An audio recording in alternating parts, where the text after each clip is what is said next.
नमस्कार मित्रांनो, trending Marathi education या करंट अफेअरच्या मराठी एज्युकेशन चॅनलमध्ये आपले स्वागत आहे. तर मित्रांनो, आपण तुमच्यासाठी रोजच्या रोज चालू घडामोडीचे प्रश्न हे मराठीतून घेऊन येत असतो.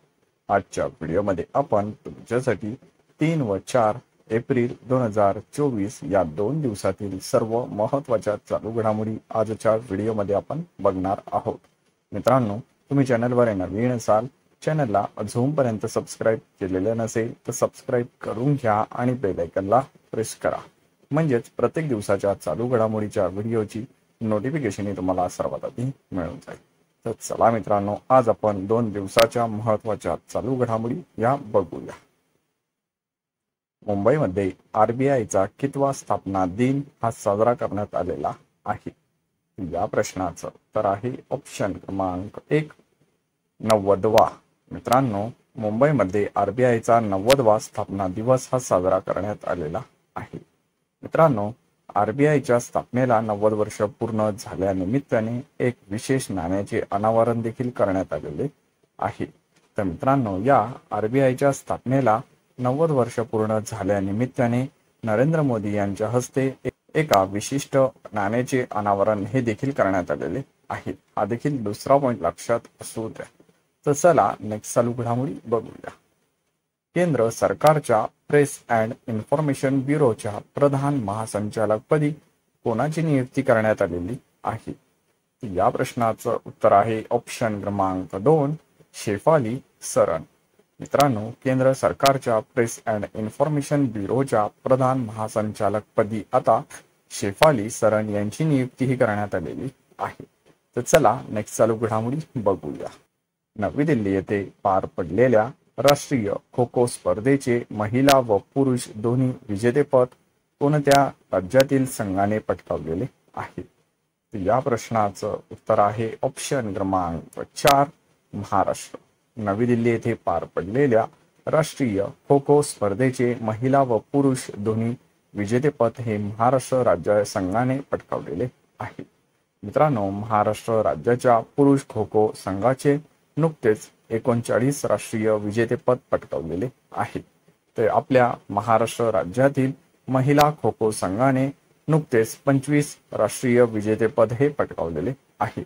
हे दोन्ही पॉइंट लक्षात असू द्या, परीक्षेच्या दृष्टीने महत्वाचे आहे.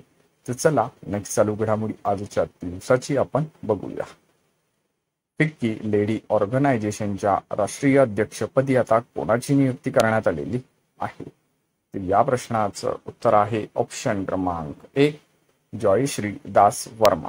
मित्रांनो, फिक्की लेडी ऑर्गनायझेशनच्या राष्ट्रीय अध्यक्षपदी आता जॉयश्री दास वर्मा यांची नियुक्तीही करण्यात आलेली आहे. तर चला नेक्स्ट चालू घडामोडी आजच्या दिवसाची आपण बघूया. IPL क्रिकेट स्पर्धेत कोणता खेळाडू सर्वाधिक वेळा 0वर बाद झालेला फलंदाज ठरलेला आहे? या प्रश्नाचं उत्तर आहे ऑप्शन क्रमांक 2, रोहित शर्मा. मित्रांनो, मुंबई इंडियन्सचा रोहित शर्मा हा IPL क्रिकेट स्पर्धेमध्ये सर्वाधिक वेळा 0वर बाद होणारा फलंदाज ठरलेला आहे. तर चला नेक्स्ट चालू घडामोडी बघूया. सध्या चर्चेत असलेले कचाथीव बेट कोणत्या 2 देशादरम्यान स्थित आहे? तर मित्रांनो, हे बेट ऑप्शन क्रमांक 3, भारत आणि श्रीलंका या देशादरम्यान आहे. भारत आणि श्रीलंका या देशादरम्यान असलेला कचाथीव बेट हे या 2 देशादरम्यान आहे. मित्रांनो, कचाथीव बेटाची लांबी ही 1.6 किलोमीटर एवढी आहे. हा देखील महत्वाचा पॉइंट आहे, लक्षात असू द्या. तर चला नेक्स्ट चालू घडामोडी बघूया.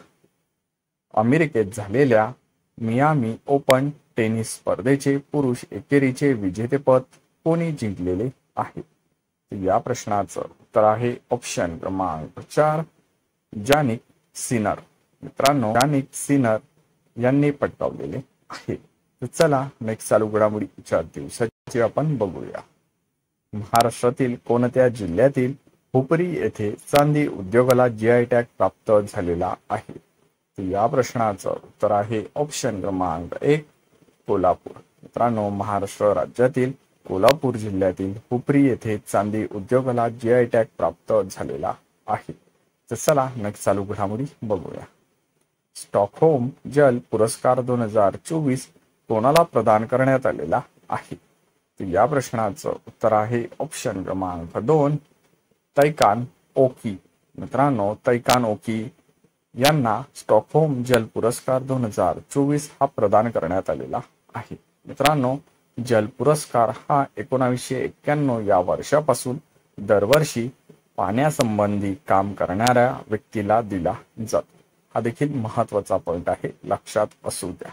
तर मित्रांनो, अशाच रोजच्या रोज टॉप 10 करंट अफेअरचे प्रश्न हे बघण्यासाठी ट्रेंडिंग मराठी एज्युकेशन चॅनलला तुम्ही अजूनपर्यंत सबस्क्राईब केलेलं नसेल तर सबस्क्राईब करून घ्या आणि बेल आयकॉनला प्रेस करा, म्हणजेच प्रत्येक दिवसाच्या चालू घडामोडीच्या व्हिडिओची नोटिफिकेशन तुम्हाला सर्वात आधी मिळून जाईल. मित्रांनो, वेळ न घालवता व्हिडिओला तुम्ही एक लाईक जरूर करा आणि आपल्या जवळच्या अभ्यासू मित्रमैत्रिणींना व्हिडिओ हा जास्तीत जास्त शेअर करा. याचा फायदा तुम्हाला येत्या परीक्षेमध्ये नक्कीच होणार आहे. मित्रांनो, पूर्ण व्हिडिओ तुम्ही बघितल्याबद्दल तुमचे ट्रेंडिंग मराठी एज्युकेशन या करंट अफेअरच्या मराठी एज्युकेशन चॅनल तर्फे मनापासून धन्यवाद.